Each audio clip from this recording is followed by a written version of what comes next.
I'm Sean Myers of the Westmoreland Sports Network looking at the WPIAL baseball playoffs. And I'm now joined by Greater Latrobe's head coach, Matt Basciano. Wildcats back in the postseason. And first off, Matt, congratulations. I know another good regular season for your team. When you think to the success that your squad has had here in 2024, what are some of the common traits or aspects that led to those victories? Well, first off, Sean, thanks for having us on and thanks for everything you said there. We really appreciate everything you do for us in high school sports. This year, no different. We just build from one year to the next, and this group of seniors takes over where last year's step took off, and it's been a real fun ride so far. We fell a little short against a great Bell Vernon team, obviously seeded number one there at the end, but we have our sights focused squarely here now in the playoffs.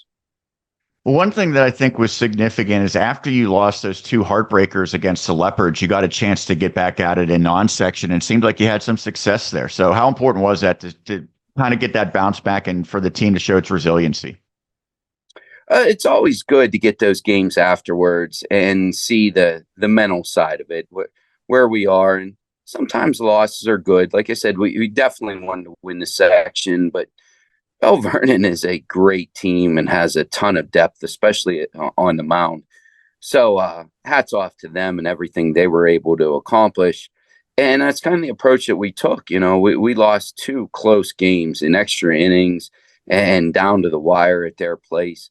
So we used that kind of as a momentum builder moving into the playoffs and then getting some exhibition wins also.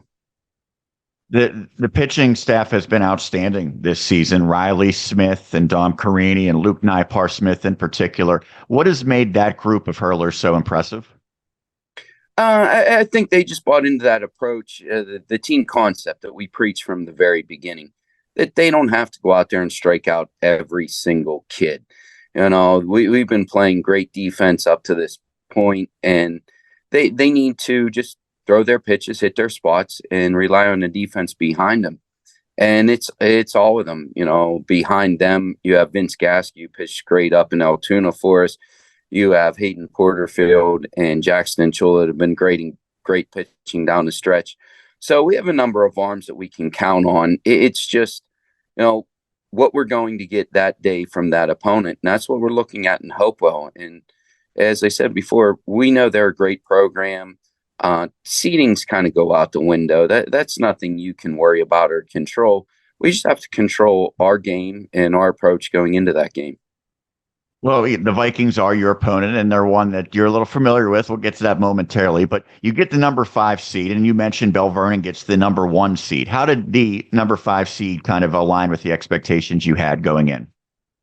We're ecstatic to be a 5. I always argue, I think we play a pretty tough out of conference game schedule. And I don't know if that's what they looked at, but we played 4 or 5 teams that were higher than us. And we beat them all except for a great Hempfield team. And you see where they are. They're 4 in 6A. So I think that maybe helped us. We were probably hoping for a 5, looking at a 6 seed after those 2 losses to Bell Vernon. So you go against Hopewell, and you'll play them at Plum High School on Wednesday. And for those who don't remember, that was the team that you played in the championship game last year in what was an instant classic. Obviously, it did not go the way you wanted, but it was an outstanding game. So how much can you take from that encounter last year, especially for the guys who are back? Is that kind of an extra driving force to try to get a little bit of vengeance?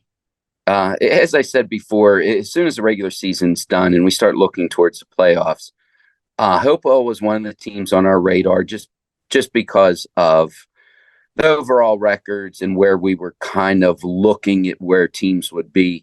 And that is definitely a team that those returning guys wanted.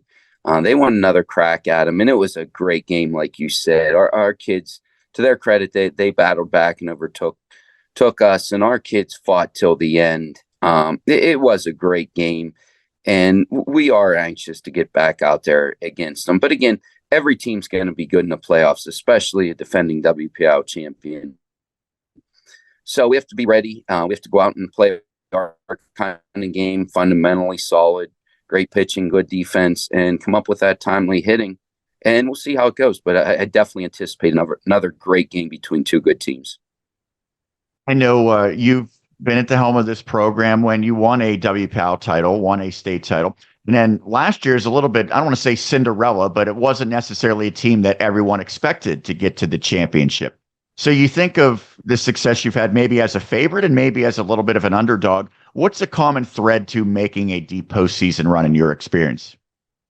That team concept that I mentioned before, they have to be in it for one another, not individually. And I think that's where we are right now.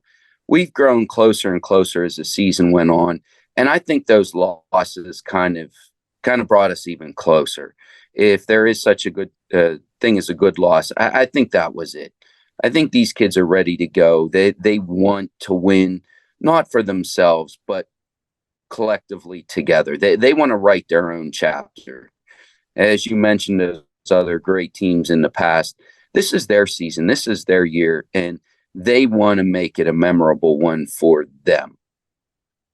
Lastly, Matt, I know you have a lot of good veterans on this team, guys who have been through this postseason run, made it to a championship game last year, a lot of seniors. Who are the guys that you rely upon most at this time of year to instill that leadership and kind of go out and make the big play when needed? Oh, Sean, from day one, we talk about our seniors. We don't have team captains. We look at our seniors as being those leaders. So right off the bat, it has to start with the seniors. This is their last chance, and as I said before, they're ready to go. They like this seed. They like this opponent only because of last year, not looking at what Hopewell brings to the table as being a great team. But they're ready to go. They want to get into the playoffs and make it, as I said, their season, turning the page and making it their chapter. So those seniors definitely right off the bat, and then the guys that were with us last year, they know what to expect from day one going, this case, Plum. We weren't at Plum last year, but they're familiar with that field. So they were anxious to get on our all-turf field, field that they're familiar with. They know what to expect from the playoffs. It's definitely a different atmosphere.